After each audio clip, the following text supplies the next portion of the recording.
ज्ञानसिद्धं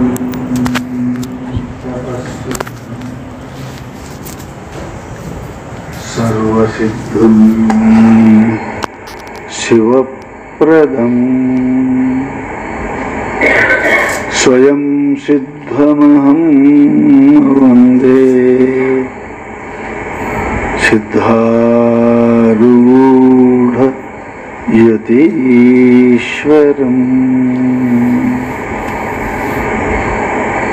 ಗುರುದೇವ್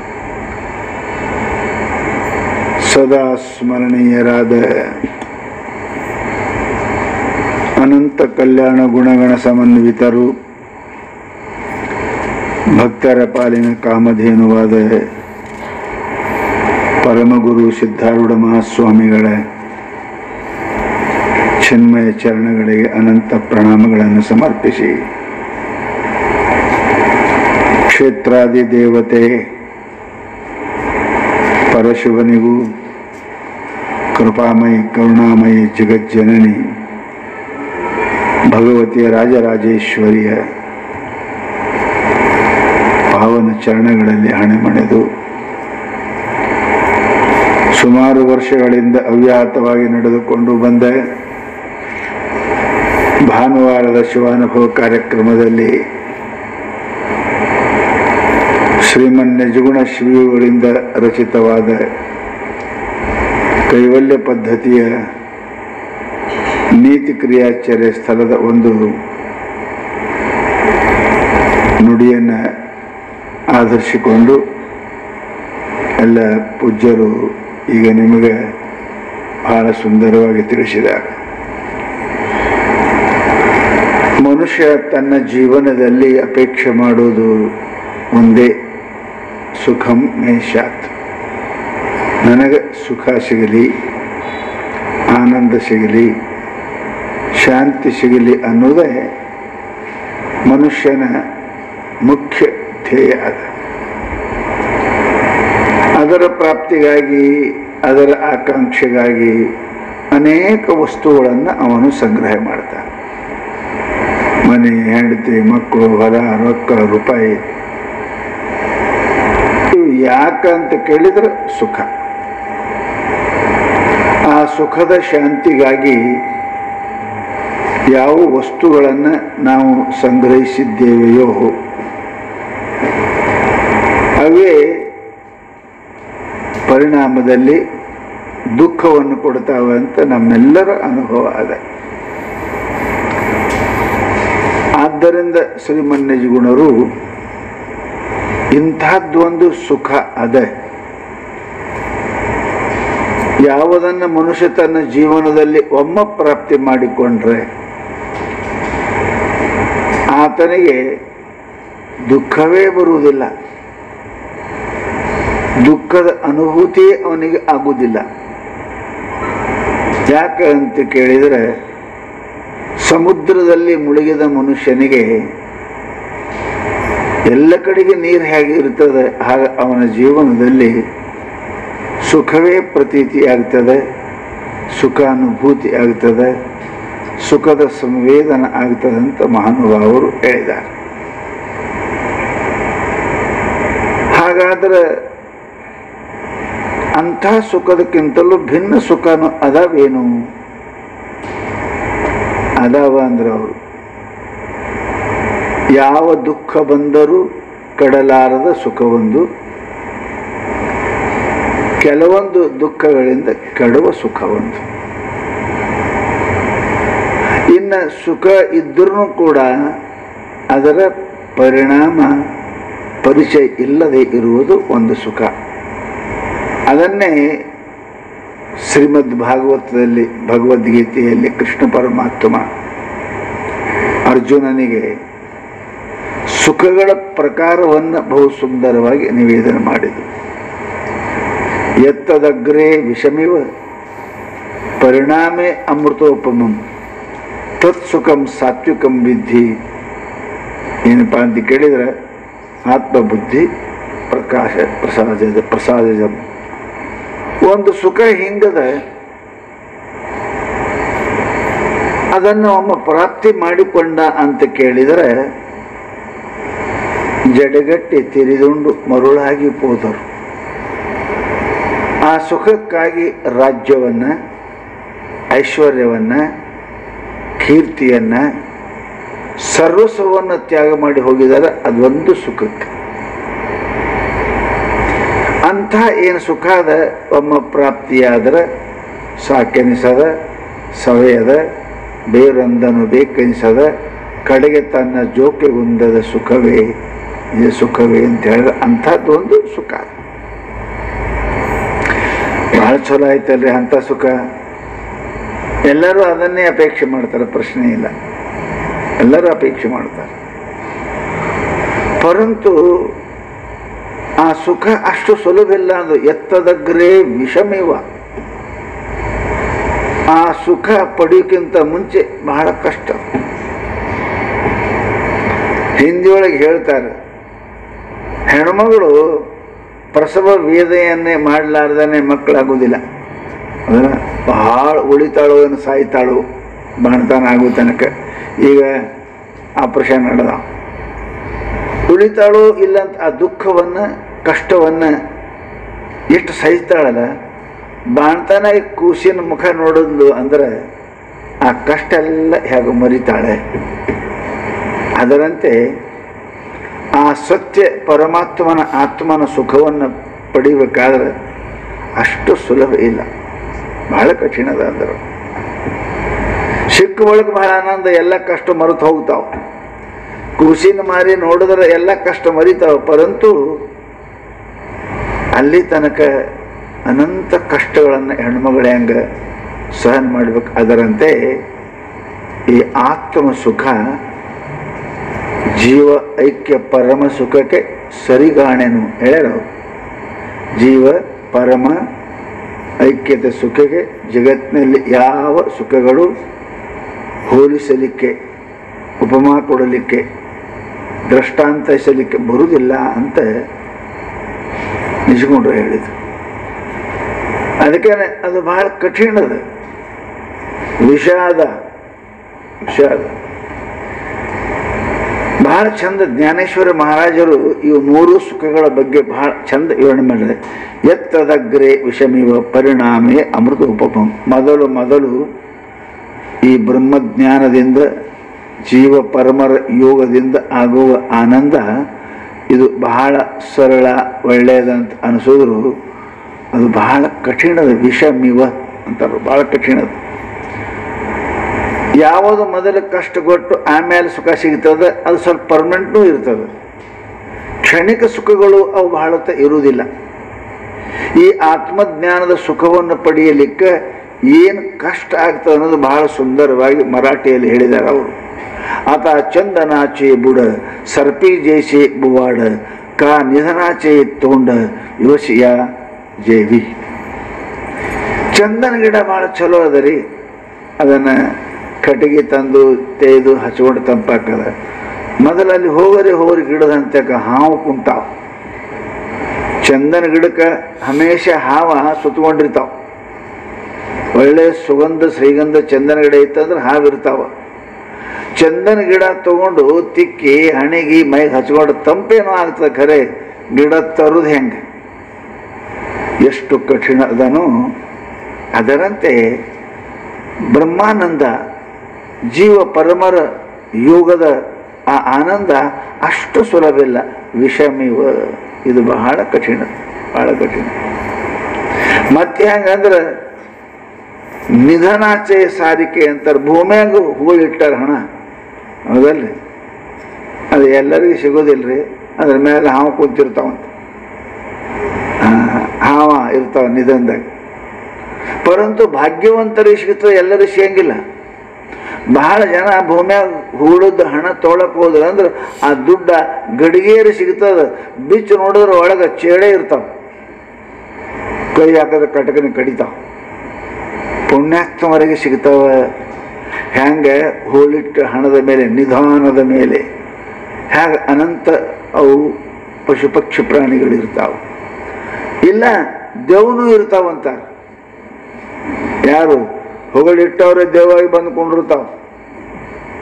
ಯಾರು ಹೊಗಳು ಇಟ್ಟಾರ ಆಶೆ ಮೇಲೆ ಜ್ವಾಕಿ ಮಾಡಿ ಅವರೇ ದೆವ್ವಾಗಿ ಬಂದು ಕೊಂಡಿರ್ತಾರಂತ. ಅದಕ್ಕೆ ಹೇಳಿದ್ರಪ್ಪ, ನಿಧನ ಆಚೆ ತೋಂಡ ಯುವಶಿಯ ಜೀವಿ ಬಹಳ ಕಠಿಣದ, ಸಿಗುವುದಿಲ್ಲ. ಹಾಗೆ ಆತ್ಮ ಸುಖ ಬ್ರಹ್ಮಜ್ಞಾನ ಸುಖ ಸುಮ್ಮನೆ ಆಗೋದಿಲ್ಲ. ಏನೇನು ಮಾಡಬೇಕು ಹೇಳ್ಯಾರ. ಸಮಾಧಿ ಷಟ್ ಸಂಪತ್ತಿ ಆಗಬೇಕು, ವೈರಾಗ್ಯ ಆಗಬೇಕು, ಉಪರತಿ ಆಗಬೇಕು, ಎಷ್ಟು ಹೇಳ್ಯಾರ ಅವ್ರು ಬಟ್ ಹಿಡಿದು ನೋಡಿರಲಿಲ್ಲ. ಅಷ್ಟು ಸಾಧನಗಳದಾವ. ಹಂಗೆ ಏನಪ್ಪ ಅಂತ ಕೇಳಿದ್ರೆ ನಮ್ಮ ಮನೆ ಬಿಟ್ಟು ಬಂದ್ರೆ 2-3 ಕೆಲಸ ಮಾಡಿದ್ರೆ ಆತ್ಮಜ್ಞಾನ ಆತ್ಮಾನಂದ ಸಿಗುವುದಿಲ್ಲ. ಅದಕ್ಕೆ ಎಷ್ಟದ ವಿವೇಕ ಅದ, ವೈರಾಗ್ಯ ಅದ, ಸಮಾಧಿ ಷಟ್ ಸಂಪತ್ತಿ ಅದ, ಗುರುಪ ಸತ್ಯ ಅದ, ಗುರು ಸೇವಾ ಅದ, ಶ್ರವಣ ಮನನ ನಿಧಿಧ್ಯಾಸನ ಅದ. ಇಷ್ಟೆಲ್ಲ ಆದ್ರೆ ಸಿಗ್ತದ. ಅದಕ್ಕೆ ಎತ್ತದಗ್ರೆ ವಿಷಮಿವ ಆತ್ಮಾನಂದ ಮಾತಾಡ್ತಾರೆ ಬಹಳ ಮಂದಿ. ಅದ್ರ ಬಗ್ಗೆ ಮಾತಾಡ್ತೇವೆ. ನಿಜಗೋಡು ಕೈವಲ್ಯ ಕಲ್ಪವಲ್ಯರ ಒಳಗೆ ಸರ್ಪಭೂಷಣ ಬರೆದಾರ. ಏನಪ್ಪ ಅಂತ ಕೇಳಿದ್ರೆ, ಬಜಾರ್ದಾಗ ಎಲ್ಲೋ ಅಂಗಡಿ ಮುಂದೆ ಹೊತ್ತು ಮುಳುಗಿ ಡಂಬರ್ ಆಟ ನಡೆದಂತಾರೆ. ನೋಡಕ್ಕೆ ಭಾಳ ಮಂದಿ ಹೋಗಿದ್ರು. ಕುಡ್ರು ಹೋಗಿದ್ದನಂತ. ಏನ್ರಿ ನೋಡಕ್ಕೆ ಕುಡ್ರಿಗೇನು ಕಾಣುತ್ತದೆ ರೀ? ಅವ್ರ ಮನುಷ್ಯ ಟಾಂಗ್ ಹೊಡೋರು, ತಂತಿ ಮೇಲೆ ಅವರು ಹಾರೋರು, ಮಂದಿ ಹಾ ಹಾ ಮಾಡೋರು, ಹಾ ಹಾ ಮಾಡ್ತಿದ್ವು. ಇವರು ಹೋಗಿದ್ರಲ್ಲ. ಮತ್ತು ಮುಂದೆ ನಗುವಾಗ ನಗುದು, ಮುಂದೆ ನಗುವುದು ಅವ್ರಿಗೆ ಆಗ್ಯದೇನು? ಇನ್ನೊಬ್ಬರು ನೋಡಿ ನಕ್ಕರೆ ಅವನಿಗೇನು ಗೊತ್ತಾಗಿಲ್ಲ ಅವನಿಗೆ. ಹಾಗೆ ಯಾರಿಗೆ ಏನಪ್ಪ ಸಂಪೂರ್ಣ ಜ್ಞಾನ ಹಂಗಿಲ್ಲ. ನಾವು ಶಾಸ್ತ್ರಗಳು ಹೆಂಗದಂದ್ರೆ ಕುಡ್ರು ಕಂಪನಿ ಇದ್ದೇವೆ. ನಮಗದು ಆನಂದದ ಅನುಭೂತಿ ಇರಬೇಕು. ಅದಕ್ಕೆ ನಾನು ಮೇಲೆ ಮೇಲೆ ಹೇಳ್ತೀನಿ, ಒಂದು ಅರ್ಧ ಗಂಟೆ ಕಣ್ಣು ಮುಚ್ಚಿಕೊಂಡ್ರೆ ಕಲೀರಿ, ಅದ್ರ ಧ್ಯಾನ ಮಾಡಿರಿ, ಒಂದಿಟ್ಟು ಅಭ್ಯಾಸ ಮಾಡಿರಿ. ಹೇಳುವುದ ನಮ್ಮದು ಕರ್ತವ್ಯ ಅಂತ ತಿಳ್ಕೊಂಡಿದ್ದೇವೆ ನಾವು. ಬಸ್ ಇದೇ ಒಂದು ಪ್ರವಚನ ಮಾಡೋದಂದ್ರೆ ದೊಡ್ಡ ಅದೇ ಕಲಿಬೇಕು. ಅದು ಮಾಡಿ ಏನಾಗ್ತದೆ, ಜನರು ಮೆಚ್ಚುತ್ತ ನಿನ್ನ ಕೈಲಾಸ ಕೊಯ್ವರೆ ಅಂತ ಬರೆದಾರ ನಿಜಗೊಂಡ್ರು. ನಮ್ಗೆ ಅದರ ಮಾತನಾಡೋದು ಅನುಭೂತಿ ಸ್ವಲ್ಪ ಇರಬೇಕು ಅಂತಾರವರು.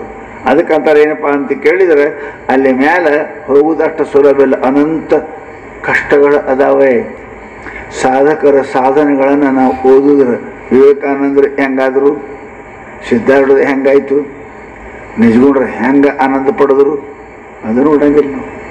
ಅದು ಭಾಳ ಕಷ್ಟದ ಮಾತದ, ಅಷ್ಟು ಸುಲಭದ ಮಾತಲ್ಲ. ಪ್ರವಚನ ಮಾಡೋದು ಭಾಳ ಸುಲಭದ. ಅದೇನು ದೊಡ್ಡದು ಕಲ್ತರೋದು 4 ಪಾಠ ಮಾಡೋದು ಮಾಡೋಕ್ಕೆ ಬರ್ತಾರೆ. ಅದರಂಗೆ ಒಂದಿಟ್ಟು ಇರುವುದು ಅದು ಭಾಳ ಕಠಿಣ ಅದ. ಅದಕ್ಕಂತಾರೆ ಅವರು ಅಲ್ಲಿ ಇರುಗೂಡಂಗಿಲ್ಲ, ಅಷ್ಟು ಕಠಿಣ ಅದ. ಹೆಂಗೆ ಗಂಟೆಲ್ಲ ಭಾಳ ಅದ, ಖರೆ ಕೈ ಹಾಕೋರು ಚೇಳದವ ದೇವದವ ನಿನಗೆ ಬಡ್ಕೋತಾವ, ಬಡ್ಕೊಂಡು ತನ್ನಂಗೆ ಮಾಡ್ತಾವ. ನಿನಗಾಗಿಲ್ಲ, ನಿನಗೆ ತನ್ನಂಗೆ ಮಾಡ್ಕೋತಾವ. ಅದಕ್ಕೆ ಭಾಳ ಎಚ್ಚರ ಅಂತಾರೆ ಅವರು. ಏನಪ್ಪ ಅದು ಕೇಳಿ ಆಗ ಸ್ವರ್ಗಾಚಿ ಗೋಮಟೆ ಆಡವ ಯಾಗ ಸಂಕಟೆ ಕಾ ಬಾಳಪ್ಪಣ್ಣ ದಾಸಟೆ ತ್ರಾಸ ಕಾಳೆ.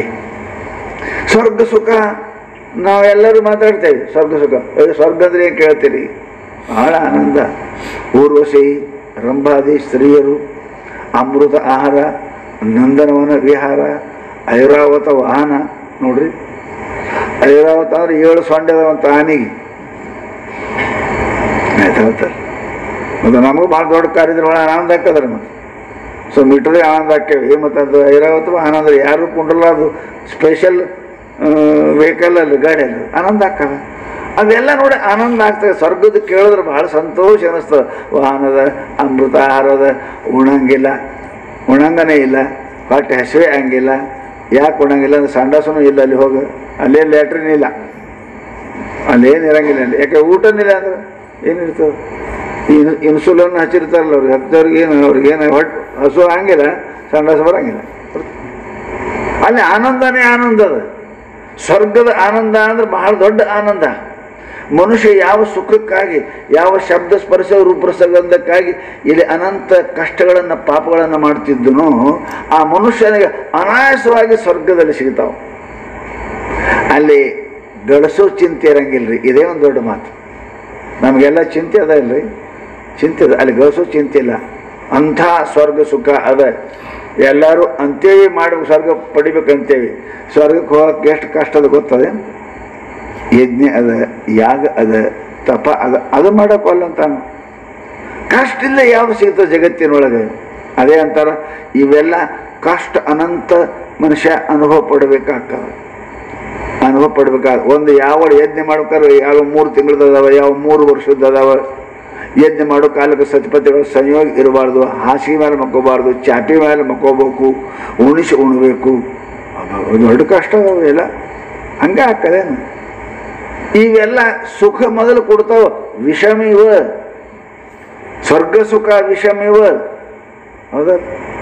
ಊಟ ಮಾಡಿದ್ರೆ ಬಹಳ ಚಲೋ ಅದ, ಜಾಮೂನು ಗೀಮೂನು ರಸಗುಲ್ಲ ತಿನ್ನೋಕೆ ಚಲೋ ಅದ. ಮತ್ತು ರೊಕ್ಕ ತರ್ಬೇಕು, ಅದು ಕೆಲಸ. ಅರೆ ಇವೆಲ್ಲ ಸುಖಗಳು ಮೊದಲು ನಮಗೆ ವಿಷದಿಂದ ಅದಾವ, ಬಹಳ ಕಷ್ಟ ಅದಾವಪ್ಪ. ಸ್ವರ್ಗ ಸುಖ ಪಡಿಬೇಕಾದ್ರೆ ದಾನ ಧರ್ಮ ವಿರತಿ ಯೋಗ್ಯತಾ ವಚನ ಕಾಯ ಕರ್ಮ ವಚನ ಹೇಳ್ಯಾರ ಅವರು. ಎಂತೊಲಿವನು ತನಗಿನ್ನೆಂತೊಲಿವನು ಕಂತು ಕಾಲ ಪರವೈರಿ ಗುರು ಗಂಬುಲಿಂಗ. ಅವೆಲ್ಲ ಬೇಕಾಗ್ತವ. ಈ ಸುಖಗಳು ಏನಪ್ಪ ಅಂತಂದ್ರೆ ಕಷ್ಟ ಅದ. ಹೆಂಗೆ ಸ್ವರ್ಗಕ್ಕೆ ಹೋಗ ಕಷ್ಟಪಡಬೇಕಾಗ್ತದೆ, ಕಷ್ಟಪಡಬೇಕಾಗ್ತದೆ ಮನುಷ್ಯ.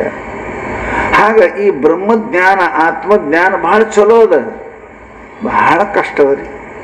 ಒಂದು ಜನ್ಮ ಅನಂತ ಬಹುನಾಮ ಜನ್ಮನಾಮಂತೆ ಜ್ಞಾನವಾನ್ ಮಾಂ ಪ್ರಪದ್ಯತೆ. ಆತ್ಮಸುಖ ಪರಮಾತ್ಮ ಸುಖವನ್ನು ಪಡಿಬೇಕಾದ್ರೆ ಒಂದು ಜನ್ಮ ಅಲ್ಲ. ಅದಕ್ಕೆ ಶರಣರು ಹೇಳಿದಾರಲ್ಲ, ಬಟ್ಟ ಬಯಲೆಲ್ಲ ಗಟ್ಟಿಗೊಂಡಳು ಮುತ್ತು ಪ್ರತಾಳೆ ಕೆಟ್ಟಾವೆನ್ನೆಲಿಯುವುದು. ಮೇಘ ಜಲವೆಲ್ಲ ಮುತ್ತಾದೊಳೆ ಸಮುದ್ರಕ್ಕೆ ಉದುಕವೆನ್ನೆಲಿಯುವುದು. ಕಷ್ಟ ಜೀವಿ ಮನುಜರೆಲ್ಲ ನೆಟ್ಟನೆ ಶಿವಜ್ಞಾನಿಗಳು ಆದೊಡೆ ಭವದ ಬಳ್ಳಿಗೆ ಬೀಜವೆನ್ನೆಲಿಯುವುದು. ಬಹಳ ಕಠಿಣದ, ಬಹಳ ಕಠಿಣದ. ಮನುಷ್ಯನಲ್ಲಿ ನಾವು ಇರ್ತೇವೆ, ಅಷ್ಟು ಸುಲಭ ಮಾರ್ಗ ಅಲ್ಲ ಈ ಮಾರ್ಗ. ಈ ಮಾರ್ಗಕ್ಕೆ ಬರ್ತಕ್ಕಂಥ ಮನುಷ್ಯ ಎಲ್ಲದಕ್ಕೂ ಎಳ್ಳ ಎಣ್ಣೆ ಇಡಬೇಕು. ತುಳಸಿದಾಸ್ ಇಟ್ಟರೆ ಅವನಿಗೆ ಆಗ್ತದೆ, ಇಲ್ಲಕ್ಕಂದ್ರೆ ಆಗೂ ಮಾತಲ್ಲದು. ಅದಕ್ಕೆ ಹೇಳ್ತಾರೆ ಅವರು, ಇವು ಮೊದಲ ಬಹಳ ಕಠಿಣದ, ವಿಷದಂಗ ಅದ, ಕಠಿಣದ. ಒಬ್ಬ ಸಾಮಾನ್ಯ ಮಿಲ್ಟ್ರಿ ಒಳಗೆ ಮೇಜರ್ ಆಗ್ಬೇಕಂದ್ರೆ ಸುಮ್ಮನಿರ್ತಾನೆ ರೀ. 2 ಸಲ ಬದಸ್ಕೋತಾನವ, ಫೀಲ್ಡ್ದಾಗ ಬದಸ್ಕೋತಾನ, ಓಡಿಸ್ತಾರ, ನಿಂದ್ರಿಸ್ತಾರೆ. ಪಾಪ ಅವ್ರ ಸುದ್ದಿ ಕೇಳಬಾರ್ದು, ಕೇಳಿದ್ರೆ ನೀವು ಹೋಗಂಗನಿಲ್ಲ, ಕೊಂಡ್ರೆ ಕೊಡಂಗಿಲ್ಲ ಅವರು. ನೋಡ್ರಿ ಹೆಂಗದ, ಕೊಂಡ್ರೆ ನಿಂದಿರ್ಬೇಕು. ಸಾಹೇಬ್ ಎಷ್ಟು ತಕ್ಕೊಂಡಿರ್ತಾನೆ ಕುರ್ಚಿ ಮೇಲೆ ಅಷ್ಟು ತಗ ನಿಂದಿರ್ಬೇಕು. ಇವ ಅವ ಕೊಂಡ್ರಬೇಕು, ಇವ ನಿಂದಿರಬೇಕು. ಸಾಹೇಬ್ರ ಮುಂದೆ ಕೊಂಡ್ರಕ್ಕೆ ಬರಂಗಿಲ್ಲ. ಹೆಂಗದ ರೀ, ಕಠಿಣದ ಮನುಷ್ಯನಿಗೆ. ಸುಮ್ಮ ಮೇಜರ್ ಹಂಗಿಲ್ಲ. ಎಷ್ಟು ಯುದ್ಧದಾಗ ಎಷ್ಟು ಗುಂಡ, ಎಷ್ಟು ಬಡ್ಕೊಂಡನ, ಎಷ್ಟು ಯುದ್ಧ ಮಾಡ್ಯಾನ, ಎಷ್ಟು ಪೆಟ್ಟು ತಿಂದಾನ, ಇವೆಲ್ಲ ಬೇಕಾಗ್ತದೆ. ಮೇಜರ್ ಆಗೋದು ಭಾಳ ಚಲೋ ಅನ್ನಿಸ್ತದೆ ನಮ್ಗೆ, ಪರಂತು ಅದರೊಳಗೆ ಕಷ್ಟ ಅದ. ಆಗ ನೀವು ಆತ್ಮಾನಂದವನ್ನು ಅನುಭವಿಸ್ತೀರಿ ಅಂತಂದರೆ ಬಹಳ ಕಠಿಣ. ವಿಷಮ ಮೊದಲು ಮಾತ್ರ ಇದು ಭಾಳ ಕಠಿಣ ಅದ. ಅದಕ್ಕೇ ಈ ದಾರಿಗೆ ಭಾಳ ಮಂದಿ ಬಿಟ್ಟು ಹೋಗ್ತಾರೆ, ಬಹಳ ಬಿಟ್ಟು ಹೋಗ್ತಾರೆ, ಬಹಳ ಜನ ಬಿಟ್ಟು ಹೋಗ್ತಾರೆ. ಅಲ್ಲ ಕಡಿತಕ್ಕೆ ಮುಟ್ಟೋದು ಬಹಳ ಕಠಿಣದ ಈ ಮಾರ್ಗದೊಳಗೆ. ಅದಕ್ಕೆ ಎತ್ತದಗ್ರೆ ವಿಷಮಿವ ಮೊದಲು ಕಠಿಣದ. ಹಾಗೂ ಭಾಳ ಚಂದ ಬರೀತಾರೆ ಅವರು. ಹೇ असो दीपाची सिद्धी अवघडतो आधी ना तरी तो ಔಷಧಿ ಜೀಭೇಚ ಟಾವು. ನಾವು ಈಗ ಥಂಡಿ ಹತ್ತದ್ರಿ, ಥಂಡಿ ಹತ್ತ ಕಾಲಕ್ಕೆ ಉರಿ ಹಚ್ತೇವೆ, ಉರಿ ಹಚ್ತೇವೆ ಕಟ್ಟಿಕೋ. ಮೊದಲೇನು ಉರಿ ಬರ್ತದೇನು, ಮೊದಲು ಹೊಗೆ ಬರ್ತದೆ. ಉರಿ ಹಚ್ಚದ್ರೆ ನೀವು ಊದ್ತಿರೋದು ಊಫ್, ಅದು ಕಣ್ಣಾಗ ಬರ್ತಾ ಹೋಗಿ ಊಫ್ ಅಲ್ಲ. ಮೊದಲ ಅದು ಹೊಗೆ ಸಹನ ಮಾಡೋರಿಗೆ ಹಿಂದ್ಗಡೆ ಉರಿ ಬರ್ತದೆ. ನಾವು ಹೊಗೆ ಅಂತ ಹೇಳ್ಕೊಂಡ್ರಂಗಿಲ್ಲ, ಅದ್ರದ್ದು ಉರಿ ಹೆಂಗೆ ಸಿಗ್ತದೆ ನೀನು? ಅಲ್ಲಿ ಊದಬೇಕು, ಊದಬೇಕು, ಆ ಹೊಗೆ ಸೋಸಬೇಕು, ಹೊಗೆ ಕಣ್ಣಾಗ ಮೂಗ ತಗೋಬೇಕು, ಕಣ್ಣಾಗ ಮೂಗನಾಗ ಎಲ್ಲ ಹೊರಗೆ ಬರಬೇಕು ಅಲ್ಲ. ಆವಾಗನೇ ಉರಿತದೆ, ಉರಿತದೆ, ಕಾಸು ಒಳಗೆ ಬರ್ತದೆ. ಇಲ್ಲಕ್ಕಂದ್ರೆ ಊದವ್ರು ಯಾರೇ ನಾವು ಊದಕ್ಕಲ್ಲ ಅಂದ್ರೆ ಹೋಗು, ಥಂಡಿನೇ ಹೋಗಿಲ್ಲ ಅಂತಾರೆ. ಎಷ್ಟು ಚಂದ ಜ್ಞಾನೇಶ್ವರ ಮಹಾರಾಜ್ ಹೇಳ್ತಾರೆ ಅವರು. असो दीपाची सिद्धी अवघड तो आधी ना तरी तो ಔಷಧಿ ಜೀವೇಚ ಟಾವು. ಹೌದಲ್ರಿ? ಈಗ ನೆಲ್ಲಿಕಾಯಿ ತಿಂತೀರಿ, ಕೆಟ್ಟ ಹೊಳಿ ಪಡಿ ಇರ್ತದೆ, ಹೌದಲ್ಲ? ಹೊಳಿ ಇರ್ತದೆ. ಅದನ್ನು ತಿಂದು ನೀರು ಕುಡಿದ್ರೆ ಅಂದ್ರೆ ರುಚಿ ಇರ್ತದೆ. ಮೊದಲ ಹುಳಿ ಇರ್ತದೆ, ಟೈಮ್ ಬೇಕು, ಅದಕ್ಕೆ ನೀರು ಕುಡಿಬೇಕು. ಮಾವಿನ ಕಾಯಿ, ಮಾವಿನ ಹಣ್ಣು, ಹೌದಲ್ರಿ? ಮಾವಿನ ಕಾಯಿ ಬೇರೆ, ಮಾವಿನ ಹಣ್ಣು ಬೇರೆ ಅದ. ಅಚ್ಚಾ, ನೀವು ಮಾವಿನಕಾಯಿ ತಿಂತೀರಿ, ಮಾವಿನ ಹಣ್ಣು ತಿಂತೀರಿ, ಎರಡು ಒಂದೇ ಇಲ್ಲಲ್ರಿ, ಬೇರೆ ಅದಾವ. ಆಮ್ಲಾಮ್ರ ಪಕ್ವಾಮ್ರದಂತೆ, ಆಮ್ಲಾಮವೇ ಪಕ್ವಾಮ ಆಗ್ತದೆ. ಅದಕ್ಕೆ ತಾಳ್ಬೇಕು, ಒಂದಿಷ್ಟು ದಿನ ಬಿಸಿಲು ಬಿಡಬೇಕು. ಬಿಸಿಲು ಬಿಡಿಸ್ಬೇಕು ಅಲ್ಲ ಅಂತು ಅಂದ್ರೆ ಅದು ಹಣ್ಣಾಗಂಗಿಲ್ಲ. ಹಣ್ಣಾಗಲಿಲ್ಲ ಅಂದ್ರೆ ಗಿಳಿ ಬರಂಗಿಲ್ಲ. ಹಾಗೆ ಮನುಷ್ಯನ ಜೀವನದಲ್ಲಿ ಕಷ್ಟಪಡಬೇಕು. ತೆಗಿತಾರೆ, ಹುಲ್ಲಾಗಿಡ್ತಾರೆ, ಅದ್ರಾಗಿಡ್ತಾರೆ, ಇದ್ರಾಗ ಮುಚ್ಚಿಡ್ತಾರೆ, ಎಲ್ಲ ಅದು ಕುಂತು ನಾವೆಲ್ಲ ಹುಲ್ಲಾಗ ಅಂದ್ರೆ ಕೊಳಿತು ಅಂದ್ರೆ ತಿಪ್ಪಿಗೆ ಹೋಗ್ತದ. ಹಣ್ಣಾಗಬೇಕಲ್ಲ. ತೂತು ಬಿತ್ತು, ಗಾಯಿ ಬಿತ್ತು ಅಂದ್ರೆ ಏನಾಗ್ತದ? ಅದು ಹಣ್ಣು ಆಗಂಗಿಲ್ಲ. ಕಾಯಿ ಉಪ್ಪಿನಕಾಯಿ ಹಾಕಕ್ಕೂ ಬರಂಗಿಲ್ಲ, ಈ ಕಡೆ ರಸ ಮಾಡೋಕ್ಕೂ ಬರಂಗಿಲ್ಲ. ಎಲ್ಲಿಗೆ ಹೋಗ್ತದ? ತಿಪ್ಪಿ ತಿಪ್ಪಿ. ಕಷ್ಟಪಡ್ಬೇಕ್ರಿ. ಬಿಸಿಲು ಬಡ್ಕೋಬೇಕು, ಹುಲ್ಲಾಕೊಂಡಿರ್ಬೇಕು, ಎರಡು ದಿನ ಸುಮ್ಮನೆ ಇರಬೇಕು. ಇತ್ತು ಅಂದ್ರೆ ಆ ಶೆಕೆ ತಾಳ್ತು ಅಂದ್ರೆ, ಮುಚ್ಚಿಟ್ಟು ಶೆಕೆ ತಾಳ್ತು ಅಂದ್ರೆ ಹಣ್ಣಾಗ್ತದೆ. ಅದಕ್ಕೆ ಆತ್ಮದ ಆನಂದ ಸಿಗಬೇಕು ಅಂದ್ರೆ ಕಷ್ಟಪಡಬೇಕಪ್ಪ ಅಂತಾರೆ ಅವರು. ವಿಷಮಿವ ಎತ್ತದಗ್ರೇ ವಿಷಮಿವ. ಮೊಟ್ಟ ಮೊದಲಪ್ಪ ಅಂತ ಕೇಳಿದರೆ ಕಷ್ಟ ಆಗ್ತದೆ, ಕಷ್ಟ ಆಗ್ತದೆ. ಆ ಕಷ್ಟ ಸೋಸಲಾರದೆ, ಕಷ್ಟ ಅನುಭವಿಸಲಾರದೆ ನನಗೆ ಬ್ರಹ್ಮಾತ್ಮಕ್ಕೆ ಜ್ಞಾನ ಆಗಿ ಜ್ಞಾನ ಸುಖ ಆಗಬೇಕು ಅಂದ್ರೆ ಇಲ್ಲ. ಎಷ್ಟೋ ಜನ್ಮ ಹೋಗ್ತಾವ್ರಿ. ವಿವೇಕಕ್ಕೆ ಎಷ್ಟೋ ಜನ್ಮ ಹೋಗ್ತಾವ, ವಿಚಾರ ಮಾಡಕ್ಕೆ ಎಷ್ಟೋ ಜನ್ಮ ಹೋಗ್ತಾವ. ಆಮೇಲೆ ಈ ಸಂಸಾರ ವಸ್ತುಗಳು ಇವು ಅನಿತ್ಯ, ಅಶಾಶ್ವತ, ದುಃಖ ರೂಪ ಅಂತ ತಿಳ್ಕೋ ವೈರಾಗ್ಯಕ್ಕೆ ಎಷ್ಟೋ ಜನ್ಮ ಹೋಗ್ತಾವ. ಆ ವೈರಾಗ್ಯನೂ ಬಂತು, ಎಲ್ಲ ಬಂತು. ಮೋಕ್ಷತ್ತು ಬಹಳ ಮಂದಿ ಹೇಳ್ತಿರ್ಬೋದು, ಸುಮ್ಮನೆ ತಿರ್ಗಾಡ್ತಿರ್ತಾರೆ ನೋಡ್ರಿ. ಇಲ್ಲ ಎಷ್ಟೋ ಹುಡುಗರು ವಯಸ್ಸಿನ ಇರ್ತಾರೆ, ಏನು ಶಾಸ್ತ್ರ ಇಲ್ಲ, ಪೂರ್ಣ ಇಲ್ಲ. ಮತ್ತು ಅವ್ರೇನು ಇಷ್ಟು ವೈರಾಗ್ಯವಂತರು ಇರ್ತಾರೆ, ಕೊಬ್ಬಿನ ಮೇಲೆ ಇರ್ತಾರೆ, ಭಿಕ್ಷಾನೇ ಬಿಡ್ತಾರೆ, ಗಡ್ಡನೇ ಬಿಟ್ಟಿರ್ತಾರೆ. ಯಾಕಂದ್ರೆ ಏನಿಲ್ಲ, ಹಿಂಗೆ ಇರೋದಂತ. ಈ ನಾಗ ಸಾಧುಗಳು ಇರ್ತಾವೆ ನೋಡ್ರಿ, ನೀವು ಬದ್ಲೇನೆ ಬರೀ ವೈರಾಗ್ಯಕ್ಕೆ ಎಷ್ಟೋ ಜನ್ಮ ಹೋಗ್ತಾವ. ಆಮೇಲೆ ಮನುಷ್ಯನ ಮುಮುಕ್ಷತ್ವ ಬರಬೇಕು.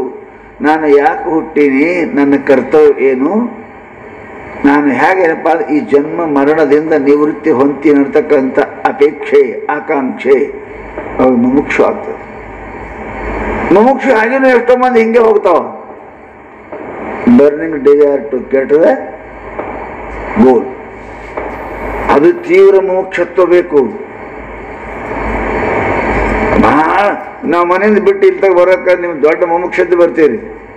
ಎಷ್ಟೋ ಮಂದಿ ಹೊಂಟು ಹೋಗ್ಬೇಕು ಮಾಡ್ಕಂತ ಆರತಿಗಂತ, ಆರತಿ ಮುಗಿದು ಎಲ್ಲ ಬೇಕು ಬರ್ತಾರೆ. ಯಾಕೆ ದಾರ್ಯಾಗ ಯಾವ್ರ ಗಂಟು ಬೀಳ್ತಾನೆ, ಚಾರೆ ಕುಡಿಸ್ತಾನೆ, ಮಾತಾಡಿಸ್ತಾನೆ, ಇವನಿಗೆ ಬಿಡಿಸೋದು, ಚಟ ಹಾಕೋದು ಆಯ್ತು ನೋಡ್ರಿ. ಬರ್ಗೂಡಂಗಿಲ್ಲ ಇಲ್ಲಿ ತನಕ.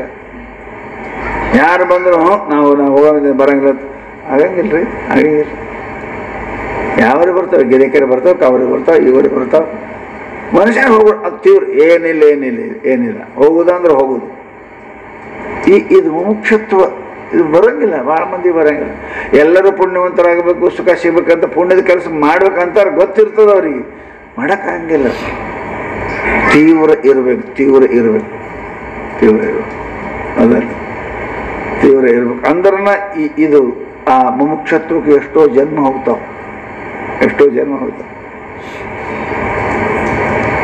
ಇವೆಲ್ಲ ವಿವೇಕ, ವೈರಾಗ್ಯ, ಮುಮುಕ್ಷತ್ವ ಇವೆಲ್ಲ ಬರಬೇಕು. ಇವೆಲ್ಲ ಬಂದ್ಮೇಲೆ ಗುರುಗಳು ಸಿಗಬೇಕಲ್ರಿ, ಹೇಳೋರೇ ಗುರುಗಳು ಸಿಗಬೇಕು.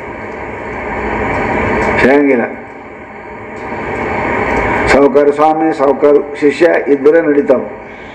ಹುಡುಕಾಡ್ತಾರೆ. ಸಾಹುಕಾರ ಸ್ವಾಮಿ ಇರಬೇಕು, ಸಾಹುಕಾರ ಶಿಷ್ಯ ಇರಬೇಕು. ಏನು ತಿಳಿಲಿ ಬಿಡಲಿ ಬರಲಿ ಅವನಿಗೆ ಭಾಳ ಜಲ್ದಿ ಉಪದೇಶ ಮಾಡ್ತಾನೆ. ಅದಕ್ಕೆ ಹೇಳ್ಯಾರ ಅವರು, ಹಸಿವು ಜೋರಾಗಿದ್ದರೆ ಸಾಕು, ಊಟ ಹೇಗಿದ್ದರೂ ನಡೆಯುತ್ತದೆ. ಹಸಿವು ಜೋರಿದ್ರೆ ಹಳಸೋದು ನಡೀತದೆ, ಬಳಸೋದು ನಡೀತದೆ. ಹಸಿವು ಜೋರಾಗಿದ್ದರೆ ಊಟ ಹೇಗಿದ್ದರೂ ನಡೆಯುತ್ತದೆ. ವರದಕ್ಷಿಣೆ ಜೋರಾಗಿದ್ದರೆ ಹುಡುಗಿ ಹೇಗಿದ್ದರೂ ನಡೆಯುತ್ತದೆ.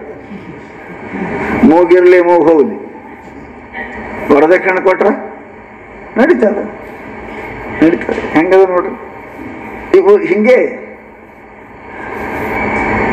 ಆಮೇಲೆಪ್ಪ ದಕ್ಷಿಣ ಜೋರಾಗಿದ್ದರೆ ಶಿಷ್ಯ ಹೇಗಿದ್ದರೂ ನಡೆಯುತ್ತದೆ. ದಕ್ಷಿಣ ಜಾಸ್ತಿ ಕೊಟ್ಟರೆ ಹೆಂಗಿದ್ರು ಇಲ್ಲಿ ಮ್ಯಾಲೆ ಕೊಂಡ್ರು ಅಂತಾರೆ, ಮತ್ತೆ ಇಲ್ಲಿ ಮ್ಯಾಲೆ ಬಾ ಅಂತಾರೆ. ಅರೆ ಕಠಿಣದಯ್ಯಪ್ಪ, ಕಠಿಣದ ಈ ಮಾರ್ಗ ಅಷ್ಟು ಸುಲಭ ಇಲ್ಲ. ಅದಕ್ಕೆ ಏನಪ್ಪ ಅಂತ ಕೇಳಿದರೆ ವಿಚಾರ ಮಾಡೋಕ್ಕಾಗದ ಮನುಷ್ಯ ವಿಚಾರ ಮಾಡ್ತಾ ಅದು ಮುಮುಕ್ಷತ್ವ ಬರುಸೋಂಗಿಲ್ಲ. ಅದಕ್ಕೆ ಅವರು ಈ ಆತ್ಮಸುಖ ಅಷ್ಟು ಸುಲಭವಾದದ್ದು ಅಲ್ಲ.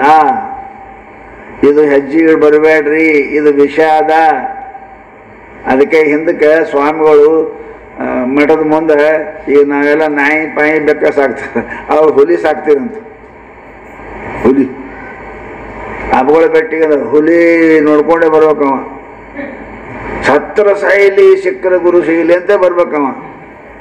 ಅವಾಗ ಹಂಗೆ ಇಡ್ತೀರಂತ ಹುಲಿ ಪಲಿ. ಈಗೇನು ಇಲಿನೂ ಇಲ್ಲ ಹುಲಿನೂ ಇಲ್ಲ, ನಡಿ ಆರಾಮ ಮಸ್ತ್ ಇರ್ತದೆ, ಮಠಕ್ಕೆ ಬಂದು ಹೋಗ್ತೇವೆ. ಪರಂತು ಕಠಿಣದ ಈ ಮಾರ್ಗ ಅಷ್ಟು ಸುಲಭ ಇಲ್ಲ. ಇದು ಬರಬೇಕಾದ್ರೆ ಕಷ್ಟದ. ನೀವು ಏನಾರೇ ಇದರಾಗ ಹಿಡ್ಕೊಂಡ್ರೆ ನೀವು ಅಂದ್ರೆ ನಿಮ್ಮ ಮನೆ ಕಷ್ಟ ಬರ್ತಾವ. ನೀವು ದಿನ ಇಟ್ಟು ಒಂದು ಪೂರ 10 ಅಧ್ಯಾಯ ಚರಿತ್ರೆ ಓದ್ತೇವನ್ರಿ, ಎಷ್ಟು ಕಷ್ಟದ.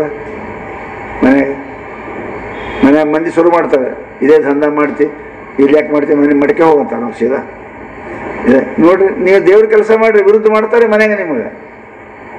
ಅವ್ರದ್ದೆಲ್ಲ ಮಾಡ್ತೀರಿ ಅಂತ ನಿಮ್ದು ಹಣೆಬರ ಚಂದ ಅದು. ನೀವು ದೇವ್ರದೇ ಕೆಲಸ ಮಾಡ್ರಿ, ನಿಮ್ಮನ್ನೇ ಹೊರಗೆ ಹಾಕ್ತಾರ. ನಮ್ಮವರೇ ನಮಗೆ ವಿರುದ್ಧ ಆಗ್ತಾರೆ. ಇದು ಕಠಿಣದ ಅಷ್ಟು ಮಾರ್ಗ. ಅಕ್ಕಮದೇವಿ ಕೇಳಿರಿಲ್ಲ, ಮತ್ತೆ ಸುಮ್ಮಾಗ್ಯದ. ಮೀರಾಬಾಯಿದು ಸುಮ್ಮಾಗ್ಯದ. ಮೀರಾಬಾಯಿದು ಫಜಿತಿ. ಈಗೆಲ್ಲ ನಾವು ಮಾತಾ ಮಹಾದೇವಿಗೆ ಜೈ ಅಂತೇವಿ, ಮೀರಾಬಾಯಿ ಜೈ ಅಂತ. ಮೀರಾಬಾಯಿ ಆಕೆ ಫಜಿತಿ ಏನಾಗ್ಯದ ಗೊತ್ತಾಗಿರ್ಬೇಕು. ಆಕಿದೇನಾಗ ಕಲ್ಯಾಣಕ್ಕೆ ಬಂದರೂ ಬಿಟ್ಟಿಲ್ರಿ, ಈ ಕಲ್ಯಾಣಕ್ಕೆ ಬಂದರೂ ಬಿಟ್ಟಿಲ್ಲ. ಆಕೆ ತಾಪ ಏನಾಗ್ಯದ.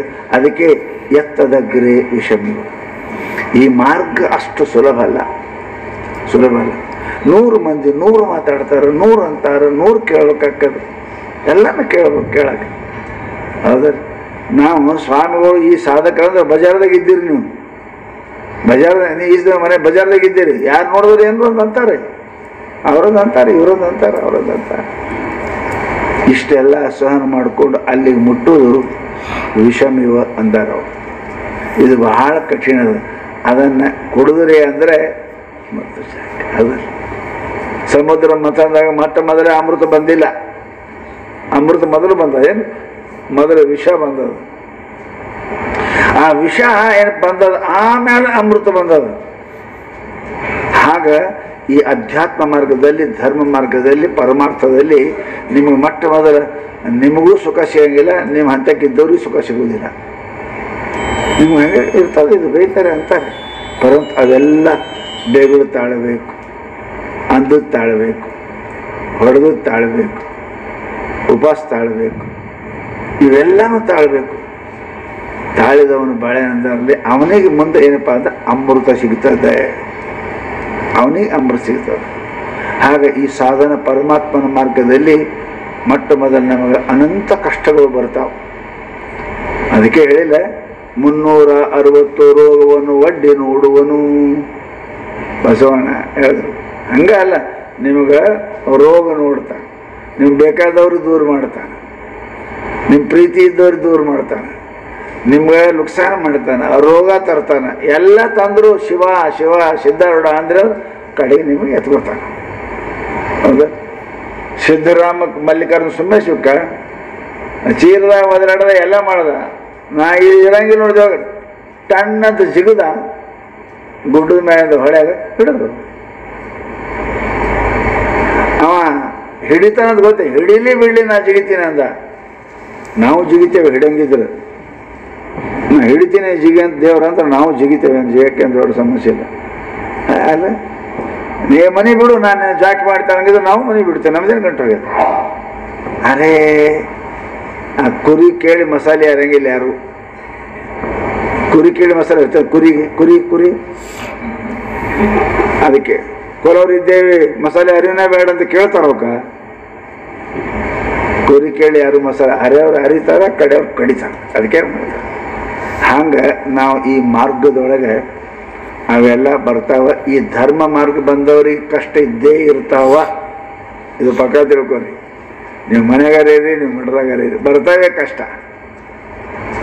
ಕಷ್ಟ ಬರಲ್ಲ, ನೀವು ಕಷ್ಟ ಭೋಗಿಸಿಲ್ಲ ಅಂದ್ರೆ ನಿಮ್ಗೆ ದೇವರು ಇನ್ನೂ ಪರೀಕ್ಷೆ ಮಾಡಿಲ್ಲ ಅಂತ ತಿಳ್ಕೊರಿ. ಬಂಗಾರ ಎಲ್ಲಿ ತಗ ಬೆಂಕಿಯಾಗ ಹಾಕಂಗಿಲ್ಲ, ಅದ್ರ ಕಿಮ್ಮತ್ತು ಹೆಚ್ಚು ಆಗುವುದಿಲ್ಲ. ಕಷ್ಟ ಬಂದಾವ ಅಂದ್ರೆ ಚಲೋ ಹಾಕತ್ತೇವೆ ಅಂತ ತಿಳ್ಕೊಬೇಕು. ನಾವು ದೇವ್ರ ಪರೀಕ್ಷೆ ತೊಗೊಳಕತ್ತೇನೆ, ಅಭ್ಯಾಸ ಮಾಡಿದ್ದೇವೆ ಅಂತ. ಅಭ್ಯಾಸ ಮಾಡಿದವ್ರಿಗೆ ಪರೀಕ್ಷೆ ಇರ್ತದೆ ಅಂತ. ಪರೀಕ್ಷೆ ನಡೆದಾದ್ರೆ ಅಭ್ಯಾಸ ಮಾಡಿದ್ದೀವಿ. ಪರಮಾತ್ಮ ನಮ್ಮ ಪರೀಕ್ಷೆ ತೊಗೊಳಕತ್ತೇನೆ, ಸಿದ್ಧಾರ್ಥ ನಮ್ಮ ಪರೀಕ್ಷೆ ತೊಗೊಳಕತ್ತೇನೆ. ಇದ್ರಾಗ ನಾವು ಫೇಲ್ ಆಗಬಾರ್ದು ಅಂತ ಅನ್ನಂಗಿದ್ರೆ 100ಕ್ಕೂ 100 ಮಾರ್ಕ್ಸ್ ಕೊಡ್ತಾನೆ. ಕೊಡ್ತಾನೆ, ಇಲ್ಲ ಕೊಡಂಗಿಲ್ಲ. ಅದಕ್ಕೇ ಯಾವ ಈ ಆತ್ಮಾನಂದದ ಸುಖ ಇದು ಬಹಳ ಕಠಿಣ, ವಿಷ ಇದ್ದಂಗೆ ಅದು. ಅದನ್ನು ಅರಗಿಸ್ಕೋಬೇಕು. ಶಿವ ಹೆಂಗೆ ಕುಡಿದು ಅರಗಿಸ್ಕೊಂಡ ಹಂಗೆ ಅರಗಿಸ್ಕೋಬೇಕು. ಆಮೇಲೆ ಅಮೃತ ನಮಗೆ ಸಿಗ್ತದೆ ಅಂತ ಮಹಾನುಭಾವರ ಹೇಳಿಕೆ ಅದು. ಇದ್ರ ಕೆಳಗೊಂದು ಸುಖ ಅದ ಯಪ್ಪ, ಅದು ರಾಜಸ ಸುಖ ಅಂತ, ತಾಮಸ ಸುಖ ಅಂತ. ಅವು ಏನು ಮಾಡ್ತಾವ ನಮ್ಗೆ ಅಂತ ಕೇಳಿದ್ರೆ ದುಃಖ ಒಡರಿ ಕೆಡಿಸ್ತಾವ. ಮೊದಲ ಬಹಳ ಸುಖ ಕೊಡ್ತಾವ. ಆತ್ಮಾನಂದಕ್ಕೆ ಹೇಳಿ ನಿಜಗೊಂಡು ಪಡವೆಡೆಯೊಳು ಮೊದಲ ಅತ್ಯಾಯಾಸ ಹೇಳ್ಯಾರ. ಜಗತ್ತಿನೊಳಗೆ ಯಾವುದೇ ಸುಖ ಕೊಡಬೇಕು ಅಂದ್ರೆ ನಮ್ಮನ್ನು ತನ್ನಂಗೆ ಮಾಡ್ಕೋತಾವ್ರಿ.